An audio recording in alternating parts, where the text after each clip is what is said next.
ضل فإنما يضل عليها وما أنا عليكم بوكيل۔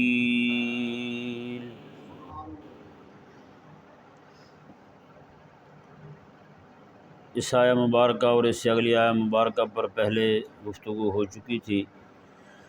چند ایک باتیں مزید اس کے متعلق عرض کی جائیں گی۔ اللہ تبارک و تعالی نے ارشاد فرمایا، قل حبیبہ فرما دیں، یا ایھا الناس قد جاءکم الحق من ربکم، اے لوگو تحقیق تمہارے پاس تمہارے رب کی طرف سے حق آ گیا، تمہارے رب کی طرف سے حق آ گیا۔ یہ حق جو ہے یہ قرآن ہے، قرآن کا نظام ہے، شریعت مبارکہ جو اللہ تبارک و تعالی نے ہمیں عطا فرمائی، یہ سارے حق ہیں، یہ سارے امام الانبیاء صلی اللہ علیہ وآلہ وسلم کی ذات مبارکہ، آقا علیہ السلام کی سنت مبارکہ، یہ تمام کی تمام چیزیں اللہ تعالیٰ کی طرف سے ہیں۔ کس کی طرف سے ہیں؟ اللہ تعالیٰ کی طرف سے ہیں، جس کو قرآن نے ان الفاظ میں بیان فرمایا، جاءکم الحق من ربکم، تمہارے رب کی طرف سے تمہارے پاس حق تشریف لے آیا۔ یہ ذہن میں رہے، یہاں حق سے مراد جو ہے نا وہ اللہ تبارک و تعالی، جیسے کہتے ہیں حقوق اللہ کے حقوق، جی، کہ اللہ تبارک و تعالی نے جو چیزیں اس کے حق ہیں نا، اللہ تبارک و تعالی نے وہ بھی بیان فرما دیے، وہ بھی بیان فرما دیے۔ اللہ تبارک و تعالی نے امام الانبیاء علیہ السلام کو بھیجا، ان کو ماننا، آقا علیہ السلام کا کلمہ پڑھنا، یہ بھی رب کا حق ہے۔ کس کا حق ہے؟ رب تعالیٰ کا حق ہے، کیونکہ رب تبارک و تعالی نے بھیجا ہے نا یا آقا علیہ السلام کو، تو آقا علیہ السلام کو ماننا یہ اللہ تبارک و تعالیٰ کا حق ہے۔ اور جو بندہ آقا علیہ السلام کو نہیں مانتا، آقا علیہ السلام کی تکذیب کرتا ہے، تو وہ حقیقت میں اللہ تبارک و تعالیٰ کی تکذیب کر رہا ہے۔ سمجھ آیا نا مسئلہ؟ اسی طرح آقا علیہ السلام کی سنت ہے، آقا علیہ السلام کی شریعت مبارکہ ہے، جو بھی چیزیں آقا علیہ السلام لے کر آئے ہیں شریعت مبارکہ کی الف سے لے کر یا تک، وہ ساری کی ساری چیزیں جو ہیں ان سب کو ماننا، ان سب پر عمل کرنا، یہ اللہ تعالیٰ کا حق ہے۔ کس کا حق ہے؟ اللہ تعالیٰ کا حق ہے۔ یعنی کسی بھی شے کا انکار کرنا ایسے ہی ہے جیسے اللہ تعالیٰ کا حق مارنا، اللہ تعالیٰ کے حق کو ضائع کرنا۔ سمجھ آ گیا نا مسئلہ؟ جیسے ایک نماز کے متعلق آقا علیہ السلام نے ارشاد فرمایا، صرف ایک نماز ہے نا، میں کہ الصلاۃ عماد الدین، نماز جو ہے وہ دین کا ستون ہے۔ جس نے نماز کو ترک کر دیا اس نے دین ہی اپنا گرا دیا، فقط ہدم الدین، اس نے دین گرا دیا، اس نے دین ہی گرا دیا۔ تو دیکھیں کتنا بڑا حق ہے، ایک نماز اتنا بڑا حق ہے کہ جس کے تارک کو جو ہے نا وہ ہدم دین کا مرتکب قرار دیا جا رہا ہے، کہ وہ دین کو گرا رہا ہے۔ تو بتائیں جس نے پورا دین ہی چھوڑ رکھا ہو، جی۔ تو اب دیکھنا یہ ہے کہ اللہ تبارک و تعالیٰ کے جتنے، یہ اللہ تعالیٰ نے فرمایا قد جاءکم الحق من ربکم، تمہارے رب کی طرف سے حق آ گیا ہے۔ اب یہ حق جو ہے نا یہ شریعت مبارکہ بھی ہے، قرآن بھی ہے، یہ نماز بھی ہے، روزہ بھی ہے، حج بھی ہے، زکوٰۃ بھی ہے، یہ سارے حق ہیں، یہ سارے کیا ہیں؟ حق ہیں۔ قرآن بھی حق ہے، جی۔ قرآن نے تو ساری چیزیں بتائی ہیں نا ہمیں، واضح قرآن نے کی ہیں، تو یہ سارے حق ہیں۔ یہ سارے کے سارے حق جو ہیں وہ قائم کس چیز کے ساتھ ہیں، یہ ہم نے غور کرنا ہے۔ کس چیز کے ساتھ یہ حق سارے قائم ہیں؟ میرے آقا صلی اللہ علیہ وآلہ وسلم نے امت کے ایک ہاتھ میں تلوار دی، ایک ہاتھ میں قرآن دیا، ایک ہاتھ میں تلوار دی، ایک ہاتھ میں قرآن دیا۔ فرمایا کہ جہاں تلوار غلط راستے پر چلنے لگے تو قرآن کھڑا ہوگا۔ کون کھڑا ہوگا؟ قرآن کھڑا ہوگا۔ اور جہاں قرآن کی ناموس پر حملہ ہو، قرآن کے حق کے خلاف کہیں بات ہو تو پھر تلوار کھڑی ہوگی۔ یعنی قرآن کا راستہ صاف کرنے والی تلوار ہے۔ تلوار کو اپنی روشنی میں چلانے والا قرآن ہے، اور تلوار کو ظلم سے روکنے والا کون ہے؟ قرآن ہے۔ اس لیے میرے کریم آقا صلی اللہ علیہ وآلہ وسلم نے امت کے ایک ہاتھ میں تلوار تھمائی ہے، ایک ہاتھ میں قرآن تھمایا ہے۔ اور یہ قرآن کب قائم ہو سکتا ہے؟ قرآن کی نافرمانی جو ہے نا، قرآن کی نافرمانی یہ ایک چھوٹا معاملہ ہے، اس سے بڑا معاملہ قرآن کی ناموس پر حملہ ہے، قرآن کی ناموس پر حملہ ہے۔ آج جو ہے نا ہم نے چھوٹے گناہ کا ارتکاب کیا تو دشمن جو ہے وہ بڑے گناہ پہ پہنچ گیا، نہیں سمجھ پڑا۔ ہم نے قرآن کی حکومت کو چھوڑا تو دشمن نے کیا کیا؟ نعوذ باللہ قرآن کریم کو اس نے لا کر کے چوک چراہوں میں آگ لگانی شروع کر دی۔ تو بتائیں، جس قرآن نے تلوار کا راستہ صاف کرنا تھا، جس تلوار نے قرآن کا راستہ صاف کرنا تھا، آج وہ تلوار جو ہے وہ ڈانس کے کام آ رہی ہے، وہ ناچنے کا کام آ رہی ہے، سارے اب تلوار لے کے ناچ رہے ہیں اس کے ساتھ۔ اور قرآن کریم جو ہے اس کی جناب انہوں نے اتنی بے ادبی کی، اتنا ہلکا جانا قرآن کریم کو نعوذ باللہ چوک چراہوں میں آگ لگانے لگ گئے۔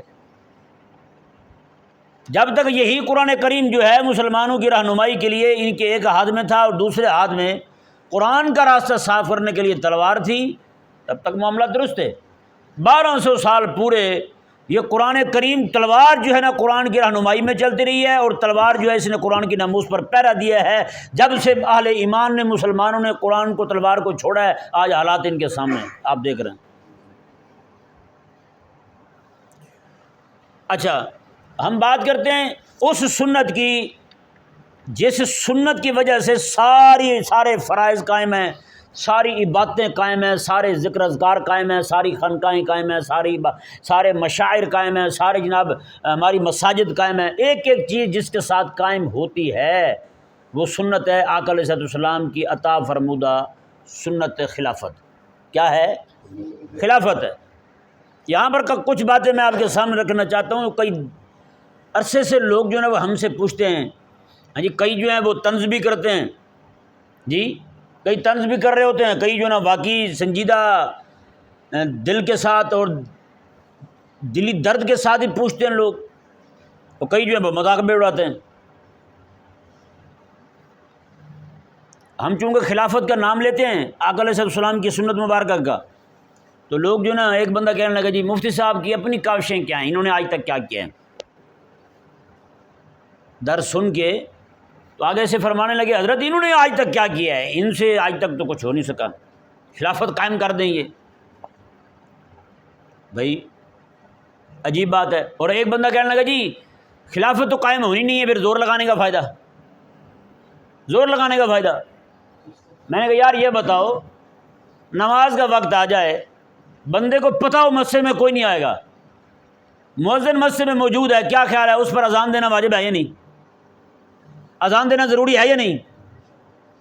اس پر تو اذان دینا ضروری ہے، چاہے لوگ آئیں نہ آئیں، وہ تو اذان پڑھے گا، وہ تو مسجد شریف بن گئی ہے، اس کی صفائی کرے گا، سارا کچھ کرے گا، اذان پڑھے گا۔ بندے آتے ہیں آئیں، نہیں آتے نہ آئیں، کوئی اذان نہ پڑھنے کا گناہ تو نہیں ہوگا اس پر؟ نہیں سمجھ آ رہا مسئلہ؟ اذان نہ پڑھنے کا گناہ تو نہیں ہوگا۔ اچھا اذان بھی نہیں پڑھتا وہ، اب گناہ گار ہوگا یا نہیں ہوگا؟ وہ تو گناہ گار ہوگا، اسے یقین ہے کہ بندہ کوئی نہیں آئے گا، لیکن اذان پڑھنا لازم ہے اس پر۔ پورے محلے میں لوگ موجود ہیں لیکن نماز پڑھنے کو نہیں آئے گا، اذان پڑھے گا وہ۔ یہ نہیں کہ اس کو چھوٹ دے دیجیے ٹھیک ہے بھی اذان بھی نہ پڑھ دوں، کیونکہ نماز پڑھنے کو نہیں آتا تو اذان بھی نہ پڑھو نا، اذان دینا ضرور ہے اس پر۔ تو اسی طرح کر کے بھائی ہمارے ذمے اذان دینا ہے، کیا ہے؟ اذان دینا ہے۔ ہم تو امت کو اذان دے کے بلا رہے ہیں، حی علی الصلاح کی طرف بھی، حی علی الصلاح کی طرف بھی، حی علی الصلاح آؤ نماز کی طرف، حی علی الصلاح آؤ جہاد کی طرف۔ ہم تو بلا رہے ہیں، ہم تو دعوت دے رہے ہیں بھائی۔ تو دعوت دینا ہمارے ذمے ہے، جی لوگ اٹھیں نہ اٹھیں یہ ہم سے نہیں پوچھا جائے گا، کہ نہیں سمجھ آیا مسئلہ؟ یہ ہم سے نہیں پوچھا جائے گا۔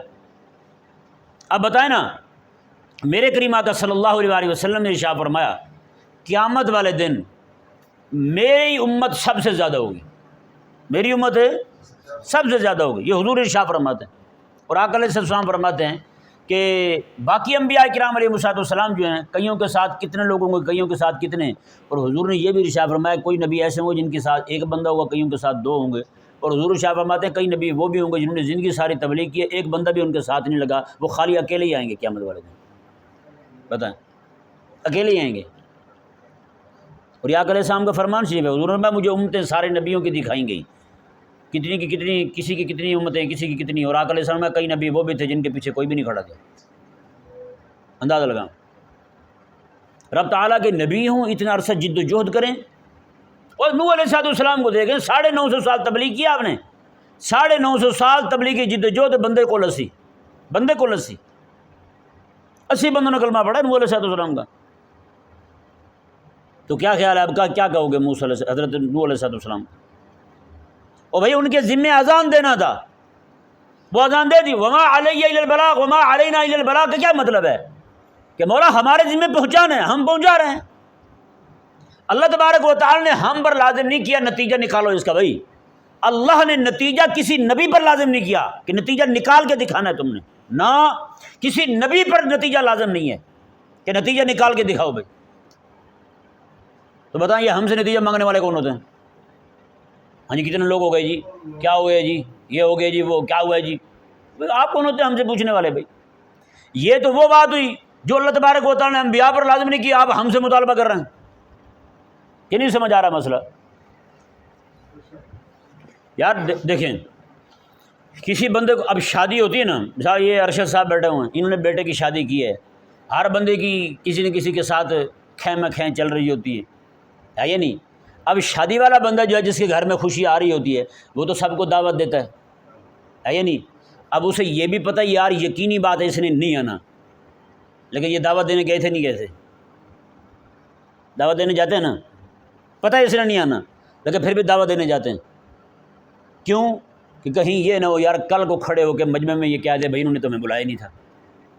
ہیں کئی لوگ ایسے بھی ہوتے ہیں، پہلے گھنے بن کے رہیں گے، جب شادی کا موقع گزر جائے گا بعد میں کہیں گا ہاں بھائی آپ نے تو ہمیں بلایا نہیں تھا، پھر ہیں جی آپ کو فلانے سکے لگتے ہیں، ہم تو آپ کے کچھ بھی نہیں لگتے، ہمیں تو بلایا نہیں آپ نے۔ تو اس طرح کی باتوں سے بچنے کے لیے تو یہ ہر ایک کو بلائیں گے، جو اپنا ہوگا اسے بھی بلائیں گے، جو بیگانہ ہو چکا ہوگا دل سے اسے بھی بلائیں گے، کیوں؟ کل کو تانا نہ دے۔ اور بھائی ہم بھی اہل ایمان پر علماء پر یہ لازم ہے کہ آج ہی ان کو خلافت کی دعوت دیں کہ کہیں یہ نہ ہو کہ قیامت والے دن رب کی بارگاہ میں کھڑے ہو کے کہیں ہمیں تو کسی نے بتایا ہی نہیں تھا، ہمیں تو کسی نے کہا بھی نہیں تھا، تو ہم کیسے جناب خلافت کو قبول کر لیتے یا خلافت کے لیے کھڑے ہو جاتے، قیام نظام قرآن کے لیے ہم کھڑے ہوتے۔ ایک تو وجہ یہ ہوئی کہ بندہ جو ہے نا وہ اپنے آپ کو محفوظ کرنے کے لیے کہ آنے والے وقت میں ہم کو یہ تانا نہ دے کہ آپ نے ہمیں بلایا نہیں تھا، ہیں تو اس لیے علماء پر لازم ہے کہ اپنے آپ کو بچانے کے لیے کہ جناب کل کو یہ اللہ تعالیٰ کی بارگاہ میں پکڑے نہ ہمیں کہ یا اللہ ہمیں تو کسی نے کہا ہی نہیں تھا، ہمیں تو کسی نے خلافت کا مسئلہ سمجھایا نہیں تھا۔ تو بھائی چلو بندہ اپنے آپ کو تو بری و ذمہ کرائے کہ نہیں، اپنے آپ کو تو بری و ذمہ کرا رہے ہیں۔ اور دوسری بات یہ ہے کہ چلو کم از کم خلافت کے مسئلے پر بول کر قیامت والے دن جب لوگ نظام باطل کے حامی کھڑے ہوں گے، نظام باطل کے خیر خواہ کھڑے ہوں گے، چلو کم از کم ان نظام باطل کے خیر خواہوں میں ہمارا نام تو نہیں آئے گا۔ چلو ہمارا نام ان لوگوں میں تو آئے گا نا جو لوگ نظام حق کے قیام کے لیے بولنے والے تھے یار، اور کچھ نہیں ہوا، چلو بولنے والوں میں نام تو آئے گا۔ تو بتائیں کتنی بڑی بات ہے پھر، ہے یا نہیں؟ اللہ اکبر کبیرہ۔ تو اس لیے بھائی اپنے آپ کو بچانے کے لیے بول رہے ہیں یار، نتیجہ ہم سے کوئی نہ پوچھے، ہاں جی نتیجہ کیا نکلا، آپ نے کیا کیا، ہاں جی۔ اب دیکھیں مثال کے طور پر ایک بندہ ہے، کئی لوگ کہتے ہیں جی آپ ایسے زور لگا رہے ہیں، آپ کی کوئی سنتا تو ہے نہیں۔ دیکھیں ایک بندہ ہے یار، اس کو پتہ ہے اس کی ڈکیتی ہو گئی ہے، چوری ہو گئی ہے، گھر کا سارا مال لوٹ گئے، ہاں جی سارا مال لوٹ کے لے گئے، کیا خیال ہے؟ اسے یقین ہے کہ میرا مال واپس نہیں آنا، تو بتائیں وہ روئے گا نہیں؟ وہ چیخے گا چلائے گا نہیں؟ چلائے گا نا۔ تو بتائیں جب اسے یقین ہے کہ مال آنے نہیں ہے واپس، ہیں جبکہ ہمیں یہ یقین ہے کہ ہمارے بولنے سے نہ بھی آئے نا نظام خلافت قائم نہ بھی ہو، اللہ نے قائم کرنا ہے، اللہ نے قائم کرنا ہے، یہ اللہ کا وعدہ ہے۔ یہ امت اللہ تبارک و تعالیٰ کے فضل کے ساتھ دوبارہ پھر سے حضرت ابوبکر صدیق رضی اللہ تعالیٰ عنہ کی دور کو دیکھے گی، پھر حضرت عمر رضی اللہ تعالیٰ عنہ کا نظام خلافت دیکھے گی یہ امت دوبارہ انشاءاللہ۔ یہ قرآن جو ہے اس کا نظام غالب آئے گا انشاءاللہ۔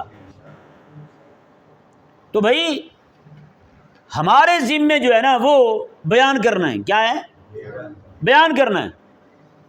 ہمارے چلو کہنے پر، ہمارے زور لگانے پر نہ بھی آئے یہ نظام، تو اللہ تبارک و تعالیٰ نے یہ نظام لانا ہی لانا ہے، اللہ تعالیٰ نے بندے کھڑے کرنے ہی کرنے ہیں، سمجھایا مسئلہ نہیں آیا؟ تو اس لیے بھائی زور لگاتے جاؤ، جب وہ قائم کرنے والے آئیں گے تو ممکن ہے اللہ تبارک و تعالیٰ اس وقت جیسے حضرت بلال رضی اللہ تعالیٰ عنہ کو قیامت کے دن کہا جائے گا کہ بلال میدان محشر میں اذان تو پڑھ ہیں۔ حضرت بلال رضی اللہ تعالیٰ عنہ اذان پڑھیں گے، میرے آقا علیہ السلام نے ارشاد فرمایا جتنے بھی اذان پڑھنے والے ہوں گے نا دنیا میں، جو شرماتے ہیں ان کی تو بات ہی الگ ہے نا، ہیں۔ ایک مولوی صاحب ایک جگہ گئے، انہوں نے کہا کہ ایک بندہ کھڑا تھا مسجد میں، انہوں نے کہا یار اذان پڑھ دیں، میں آتا ہوں نماز پڑھاتے۔ اس نے کہا مجھے شرم آتی ہے۔ انہوں نے کہا اچھا۔ وہ آئے وضو کر کے انہوں نے اذان پڑھ دی۔ بعد میں انہوں نے کہا چل یار تکبیر پڑھ دے، میں نماز پڑھا دیتا ہوں۔ اس نے کہا نہیں جی مجھے تو شرم آتی ہے۔ انہوں نے کہا چل میں تکبیر پڑھتا ہوں تو نماز پڑھا دے۔ اس نے کہا مجھے تو شرم آتی ہے۔ اس نے کہا پھر مجھے کیا سمجھ رکھا ہے آپ نے، ہیں؟ یعنی جس بندے کو رب کا نام لیتے ہوئے بھی شرم آئے یار۔ ہاں ایک جھجک سی ہوتی ہے بھی یار کہیں یہ نہ ہو میں پڑھنے لگوں بعد میں بھول جاؤں، باپ دوسرے تو دوسرے گھر میں بیوی بھی اندر نہ پڑھنے دے، ہاں تو اذان ہی نہیں پڑھنی آئی۔ ہاں یہ والی بات جو ہے نا یہ ایک الگ ہے، چلو جھجک بندے کو دور کرنی چاہیے، لیکن اذان پڑھتے ہوئے شرم محسوس کرنا یہ مسلمان کے لیے کم از کم یہ بات درست نہیں ہے، سمجھائے نا۔ کہ حضرت بلال رضی اللہ عنہ اذان پڑھیں گے نا، میرے آقا علیہ السلام نے فرمایا میدان محشر میں سارے مؤذن اپنی گردن اونچی کریں گے، گردن اونچی کر کے دیکھیں گے کہ یہ تو وہی آواز ہے جو ہم لگایا کرتے تھے۔ اللہ اکبر کبیر۔ اللہ تعالیٰ کی طرف سے پھر اعلان ہوگا کہ جتنے بھی اذان پڑھنے والے تھے نا فی سبیل اللہ سارے بلال کے ساتھ جنت چلے جائیں۔ بتائیں کتنی بڑی بات ہے۔ تو یار بتائیں جو بندہ نماز کی اذان پڑھتا ہے قیامت والے دن اس کو امامت نصیب ہو حضرت بلال رضی اللہ تعالیٰ عنہ کی، تو نظام خلافت میرے آقا علیہ السلام نے قائم کیا ہے۔ جو جہاں نظام خلافت کی اذان پڑھنے والا ہے اس کو اللہ تعالیٰ اپنے حبیب کے پیچھے کیوں نہیں کھڑا کرے گا یار، ہیں؟ او یار زور تو لگاؤ۔ اب بتائیں نا کسی نے آج تک مؤذن کو تانا دیا ہے ابھی آپ اذان پڑھتے ہیں بندے 600 ہیں آپ کے محلے کے، لیکن آپ کے پیچھے نماز پڑھنے تو صرف 20 بندے آتے ہیں، کیوں اذان پڑھتے ہیں آپ؟ چھوڑ دیں یار اذان کو، کیوں نہ پڑھا کریں آپ؟ 600 بندہ آپ کے محلے کا، آپ کے پیچھے نماز کو 20 بندے پڑھتے ہیں، 18 بندے پڑھتے ہیں، 7 بندے نماز پڑھتے ہیں، اور آپ ایسے زور لگائے جا رہے ہیں۔ آپ کی اذان کا تو فائدہ نہیں ہو رہا خاطر خواہ، کیوں زور لگا رہے ہیں؟ او بھائی اگلے دن بھی ایک دوست بیٹھے ہوئے تھے، کہنے لگے جی اس طرح کی انہوں نے کوئی بات کی، انہوں نے بتایا، میں نے کہا حضرت امام اوزاعی رحمہ اللہ کے بارے میں ان کے ایک شاگرد سے کسی نے پوچھا حضرت امام اوزاعی رحمہ اللہ کی کلاس میں ان کے درجے میں درسگاہ میں کتنے بچے پڑھتے تھے؟ انہوں نے کہا جی کیا پوچھتے ہیں، کبھی 2 ہوتے تھے، کبھی 3 ہوتے تھے، 4 حد 4 ہوتے تھے۔ کتنے ہوتے تھے؟ 4 ہوتے تھے۔ اور فرماتے ہیں کہ کبھی تو ایسا وقت ہوتا تھا امام اوزاعی رحمہ اللہ اکیلے بیٹھے رہتے تھے، اکیلے بیٹھے رہتے تھے۔ اور امام ابراہیم نخعی رضی اللہ تعالیٰ عنہ فرماتے ہیں کہ آپ اکیلے بیٹھے رہتے تھے، نعوذ باللہ لوگ اتنا ظلم کرتے تھے، کوئی بھی آتا جاتا جناب ان کو تکلیف دے جاتا، مار جاتا تھا ان کو، پتہ ہے۔ لیکن اللہ تبارک و تعالیٰ نے کیا کیا، بعد میں انہی کے علم سے دنیا کو بھر دیا۔ آج امام اوزاعی رحمہ اللہ کا نام کہاں نہیں ہے؟ کون سی کتاب ایسی جہاں امام اوزاعی کا نام نہیں ہے یار؟ کون سی کتاب ایسی جہاں ابراہیم نخعی رضی اللہ تعالیٰ عنہ کا نام نہیں ہے؟ تو یہ ہمارے ذمے جو کام ہے نا وہ صرف اتنا ہے بھائی، اذان دینی ہے ہم نے۔ کیا کرنا ہے؟ اذان دینی ہے ہم نے۔ نمازی آئیں نہ آئیں یہ ان کی توفیق ہے، توفیق ہو گئی تو آ جائیں گے، نہ ہوئی تو مزے کریں گے۔ سمجھ نہیں آیا مسئلہ؟ اب یہاں پہ میں ذرا ان لوگوں کو پوچھتا ہوں کہ تمہاری کوشش کیا ہے؟ ہم سے پوچھتے ہیں نا، ہم بھی ان سے پوچھتے ہیں، ہم پوچھنے کا حق نہیں رکھتے، ہم تھتھے ہیں کیا؟ ہمارے منہ میں زبان جو ہے وہ ہلتی نہیں ہے۔ ہاں ٹھیک ہے بہت سارے معاملات میں ہم خاموش رہتے ہیں، ان کو کہتے کچھ نہیں ہیں، اس کا مطلب یہ تو نہیں ہے کہ یہ بابلے ہو کے ہمارے گلے کو پڑ جائیں اور ہم چپ کر کے بیٹھ رہے ہیں، ہم ان سے پوچھیں بھی نہ کہ آپ نے کیا کیا ہے۔ دیکھیں چند ایک باتیں میں آپ کے سامنے رکھتا ہوں، ذرا توجہ کے ساتھ سماعت فرمائیے گا۔ ایک مولوی تھا ہندوستان میں، امت پہلے یہاں پہ ایک ہی تھی، اہل سنت والجماعت، امت ہے یہی، دوسرے امت تھوڑی ہے، وہ کالے کولے جو ہیں۔ اہل سنت جو ہیں یہی اہل حق ہیں، بس اہل حق بھی یہی ہیں، اہل جنت بھی یہی ہیں، سارا کچھ یہی ہیں اہل سنت۔ ایک مولوی اٹھا، اس نے کتاب لکھ دی تقویت الایمان کے نام سے، تقویت الایمان کے نام سے اس نے کتاب لکھی، اس میں کریم آقا علیہ السلام کی بے ادبی کی، گستاخی کی حضور کی، اور اس نے کئی سارے یعنی کہ اور نبی نہیں خود آقا علیہ السلام جیسے کروڑوں نبی ہونے کے امکان کا قائل کر دیا، امکان کا قول کر دیا، اس نے قائل ہو گیا۔ اس نے کہا اللہ تعالیٰ چاہے تو کروڑوں محمد پیدا کر دے۔ اس کے جواب میں سب سے پہلا فتویٰ جس نے لکھا، سب سے پہلی جس نے کتاب لکھی، سب سے پہلا جس نے رد لکھا، امام اہل سنت حضرت الشاہ مولانا فضل حق خیر آبادی رضی اللہ تعالیٰ عنہ، آپ مجاہد تحریک آزادی ہیں اور شہید تحریک آزادی ہیں، یعنی کہ انگریز کے خلاف سب سے پہلا فتویٰ آپ نے دیا تھا جہاد کا، اور اس سے پہلے بھی فتویٰ کہ ملتا ہے حضرت شاہ عبدالعظیم محدث دہلوی رحمہ اللہ کا، آپ جب نابینا ہو چکے تھے، لیکن جس فتوے کو شہرت ہوئی، جس فتوے کی بنا پر پورا جو انگریز کے خلاف معاملہ کھڑا ہوا، پوری امت بیدار ہوئی، وہ حضرت شاہ فضل خیر آبادی رحمہ اللہ کا فتویٰ تھا۔ انہوں نے جناب سب سے پہلے اس کا رد لکھا، دہلی کی جامع مسجد میں بڑا مناظرہ ہوا، بڑے معاملات ہوئے، بہرحال اس کتاب کی ایک عبارت کے دفاع میں دفاع کرتے کرتے امت کے دو ٹکڑے ہو گئے، امت کے دو ٹکڑے ہو گئے، ایک طرف بریلوی ہو گئے، ایک طرف دیوبندی ہو گئے۔ دفاع کرنے والے دیوبندی ہو گئے، اس کا انکار کرنے والے شاہ فضل خیر آبادی رحمہ اللہ کے متبعین جو ہیں وہ سارے اپنے آپ کو بریلوی کہلانے لگے، امام اہل سنت امام احمد رضا خان رحمہ اللہ کی نسبت سے۔ اب دیکھیں یار، ایک کتاب ہے رسالہ ہے، وہ بھی بڑی کتاب نہیں ہے، وہ رسالہ ہے، میرے پاس موجود ہے، ایک کتاب ہے، ایک رسالہ ہے، اس کے اندر ایک سطر کی عبارت ہے، یہ ایک سطر کی عبارت پر امت آپس میں اتنا لڑی کہ امت کے دو فرقے بن گئے، دو جماعتیں بن گئی امت میں، الگ الگ پورے جناب ایک سوچ فکر جو ہے الگ الگ قائم ہو گئی۔ میں پوچھتا یہ ہوں یار کہ ایک کتاب کے اندر ایک عبارت ہو، اس کے دفاع میں، اس کے رد میں، اس کے دفاع میں اور اس کے رد میں بلا مبالغہ سینکڑوں کتابیں آئی ہیں، سینکڑوں کتابیں اس ایک کتاب کے دفاع میں اور اسی ایک کتاب کے رد میں سینکڑوں کتابیں آئی ہیں۔ یار میں پوچھنا یہ چاہتا ہوں، آقا علیہ الصلوۃ والسلام کا یہ جو فرمان شریف ہے، الائمۃ من قریش، میری امت کا حکمران جو ہے وہ قریش میرے خاندان میں سے ہوگا۔ نظام خلافت جس کو قائم کرنے کے لیے میرے آقا علیہ السلام نے 23 سال کا عرصہ لگایا ہے، ہاں جی، آقا علیہ السلام کے اس فرمان کے حق میں امت کھڑی کیوں نہیں ہوئی؟ مولوی دہلوی کی کتاب کی ایک عبارت میں کہ دفاع میں امت پاٹ گئی، امت جو درمیان میں اس کے ٹکڑے ہو گئے، لیکن آقا علیہ السلام کا یہ جو فرمان شریف ہے، اس نظام کو 23 سال کے عرصے میں میرے آقا علیہ السلام نے قائم فرمایا ہے، اور اس کے لیے کیوں نہیں بولا؟ تقویت الایمان کے رد میں سینکڑوں کتابیں لکھی گئی، تقویت الایمان کے دفاع میں سینکڑوں کتابیں لکھی گئی۔ میرے آقا علیہ السلام کے اس فرمان نظام خلافت جو ہے، خلافت کا حق صرف اور صرف اہل اسلام کو ہے، اہل اسلام میں صرف اور صرف قریش کا بندہ جو ہے نا وہ حاکم بنے گا۔ میرے آقا علیہ السلام کے اس فرمان پر کتنی کتابیں لکھی گئی بتائیں؟ کتنے ٹولے بنے ہیں، کتنی جماعتیں بنی ہیں، بتائیں ذرا ہمیں۔ یہ ہمارا دونوں سے سوال ہے، اس کے رد کرنے والوں سے بھی، اس کا دفاع کرنے والوں میں سے۔ یہ ٹھیک ہے، ہم اس کے رد کرنے والے ہیں، ہم اس کی بات کو مانتے نہیں ہیں۔ ہمارا نزدیک وہ کتاب جو ہے نا، وہ جس میں یہ گستاخی لکھی ہوئی ہے، یہ والی سطر غلاظت سے بھی بڑھ کر گندی ہے۔ اس کی یہ عبارت جو ہے نا جس میں خدا رسول کی گستاخی ہوئی ہے، وہ انتہائی گستاخانہ عبارت ہے، بہت بڑا جرم کیا اس بندے نے جو آقا علیہ السلام کے بارے میں ایسی بات کی اس نے، اور بھی نعوذ باللہ من ذالک ثم نعوذ باللہ، اس نے یہ بھی کہا کہ جس کا نام محمد یا علی ہے وہ مر کر مٹی میں مل چکے ہیں، نعوذ باللہ من ذالک، یہ عبارت بھی اس نے کہی۔ تو بہرحال یہ عبارتوں کو دوبارہ چھیڑ کے بیٹھنا ہمارا مقصد نہیں ہے، ہم جس مقصد کی طرف، جس بات کی طرف لانا چاہتے ہیں وہ بات کیا ہے، وہ ذرا غور سے سنیں۔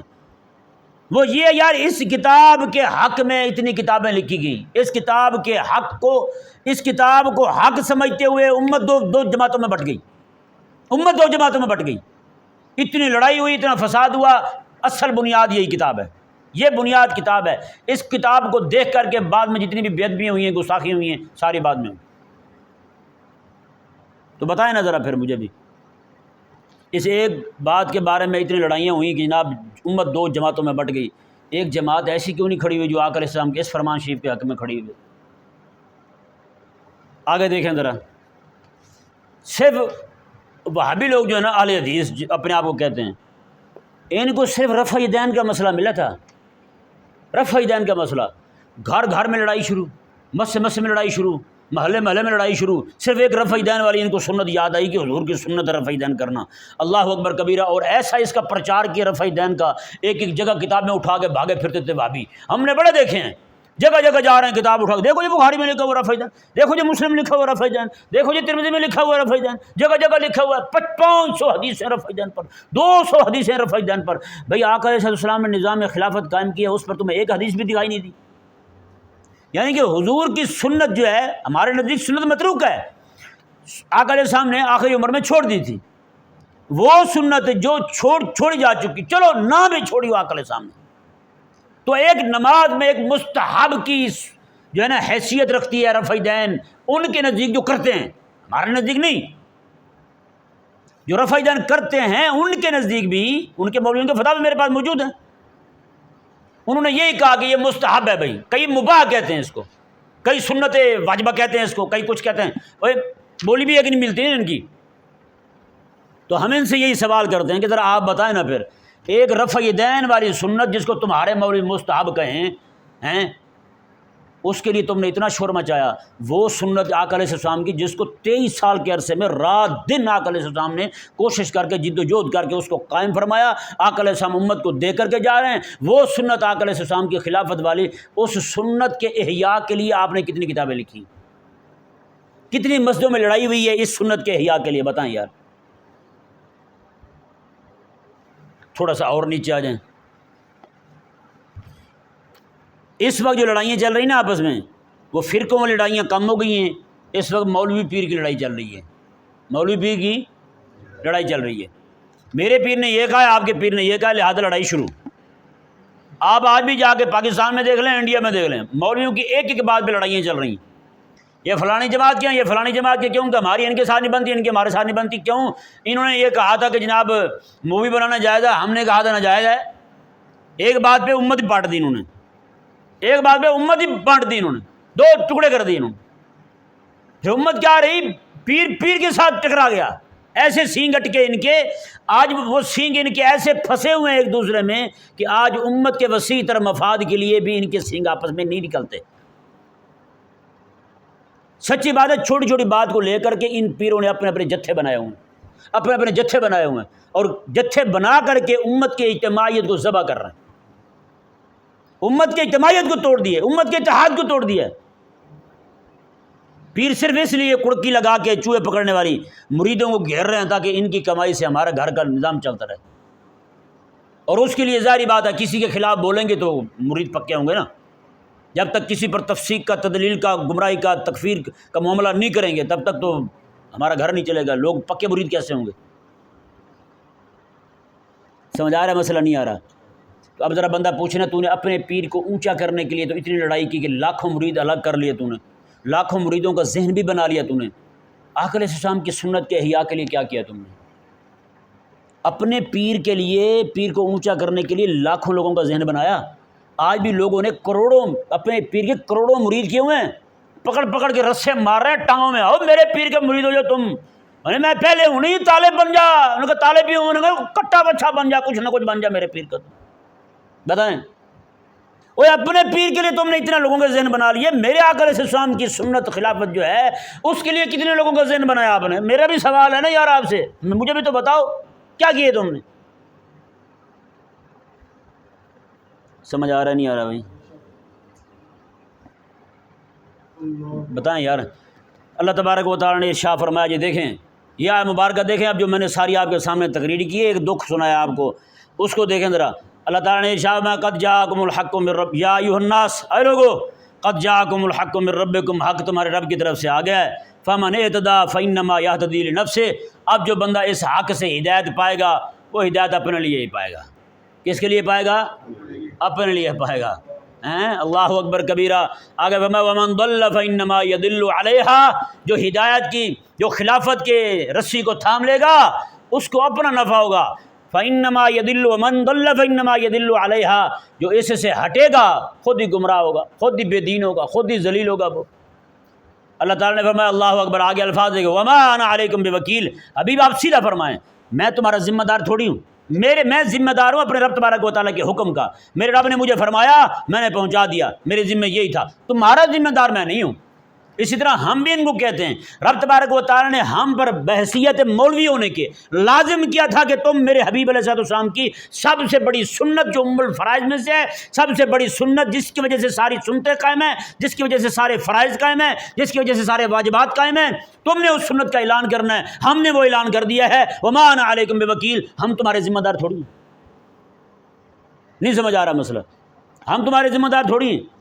اللہ اکبر۔ آگے کیا فرمایا اللہ تعالیٰ نے حبیب کریم علیہ السلام کو، میں واتبع ما یوحی الیک، حبیب آپ فرمائیں آپ جو نا وحی کی پیروی کریں، بس چھوڑ دیں ان کو، جو بھی کہتے ہیں کہتے رہنے دیں، واصبر، اور آپ صبر کریں، حتی یحکم اللہ، یہاں تک کہ اللہ اپنا حکم لے آئے، اللہ اپنا حکم لے آئے، اللہ فیصلہ کر دے، اللہ ہی فیصلہ کر دے بس، وہو خیر الحاکمین، اور اللہ تعالیٰ بہترین فیصلہ کرنے والا ہے۔ یہ اللہ تعالیٰ نے بتا دینا، آج تم پہلے تو بولتے نہیں تھے، جو بولتا تھا اس کو بھی نہ، اس کو بھی دل توڑتے تھے تاکہ وہ بھی پیچھے ہٹ کے بیٹھ جائے، تمہاری طرح گھگو ہو جائے، جس طرح تم ہو اسی طرح وہ بھی ہو جائے، تم چپ وہ بھی چپ، تم گونگے وہ بھی گونگا ہو جائے۔ آپ نے کیا کیا جی؟ کتنے بندوں کو خلافت پہ لگا دیا آپ نے، کہاں پہ خلافت قائم کی ہے؟ آپ کی اپنی جناب کیا کاوشیں اس لیے بھی؟ یار جس کے گھر میں ڈکیتی ہو جائے، چوری ہو جائے، اس کو پتہ نہیں ملتا مجھے کچھ بھی، لیکن رونا تو بنتا ہے نا، اس کا روتا تو ہے یا نہیں؟ یا دیکھیں نا ایوب علیہ السلام، یعقوب علیہ السلام کے ایک بیٹے گم ہوئے تھے، رو رو کے آنکھوں کی بینائی ختم ہو گئی ہیں، وہ امت سے، میرے آقا علیہ السلام امت کے سر سے حضور کی سنت کی خلافت جو ہے نا، سنت خلافت جو ہے اس کا سایہ چھین لیا گیا ہے، امت مزے کے ساتھ سو رہے، رونا بھی کسی کو نہیں آتا، اس بات پہ رونا آتا ہے کہ ان کو رونا نہیں آتا۔ اللہ تبارک و تعالی ارشاد میں وہو خیر الحاکمین، اور اللہ تعالیٰ بہترین فیصلہ کرنے والا ہے۔ اللہ تبارک و تعالی امت کو دوبارہ پھر سے خلافت کی بہاریں دیکھنے نصیب فرمائے۔